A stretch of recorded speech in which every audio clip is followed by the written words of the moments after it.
সম্মানিত রূপম ভাই বোনেরা, এদেশের মানুষ দফায় দফায় 3টা দলের শাসন দেখেছে, কিন্তু সত্যিকার অর্থে জাতির মুক্তি অর্জিত হয়নি। মুক্তি অর্জনের জন্য শাসন ব্যবস্থায় 2টা জিনিস লাগবে, একটা নীতি আর একটা নেতা। নীতিটা হতে হবে জনগণের আকাঙ্ক্ষা, ভালোবাসা, ইনসাফের, মানবিকতার, স্বচ্ছতার, সততার।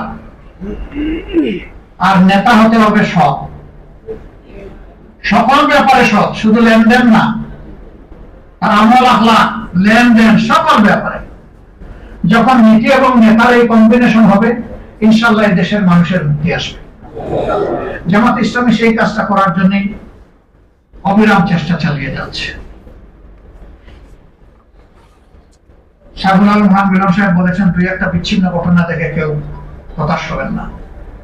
এই ঘটনা হযরতে আদম আলাইহিস সালামের 2 সন্তান থেকে প্রথমে শুরু হয়েছে। তিনি আমাদের আদি পিতা, তারা 2জন আমাদের ভাই। এই কথার দ্বারা স্মরণে রাখবেন যে সকল যুগের সকল নবীদের সমাজেও, নবীদেরকে পাওয়ার পরেও, নবীদের দ্বারা পরিচালিত হওয়ার পরেও সকল সমাজেই কিছু অপরাধী লোক ছিল। অপরাধী লোক ছিল বলেই আল্লাহ তাআলা সামাজিক বিধান যুগে যুগে নবী পয়গম্বরদের কাছে এসেছে। আমরা চেষ্টা করি, নিজেদের সংশোধনের চেষ্টা করি, ভালো হওয়ার চেষ্টা করি, কিন্তু এরপরে 2-1টা বিশাল ধানের স্তূপের সাথে 2-1টা ধূস থাকতেই পারে, 2-1টা ছিটা থাকতেই পারে।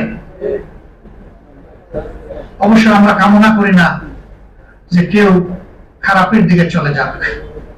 আমাদের সর্বাত্মক চেষ্টা থাকে নিজেকে এবং মানুষকে সংশোধনের, প্রথমে নিজেকে, তারপরে অন্যকে। আল্লাহ যেন এই কাজটা আমাদেরকে অব্যাহত রাখার তৌফিক দান। প্রিয় দেশের জন্য আমাদের প্রিয় সংগঠনকে আল্লাহ কবুল করুন।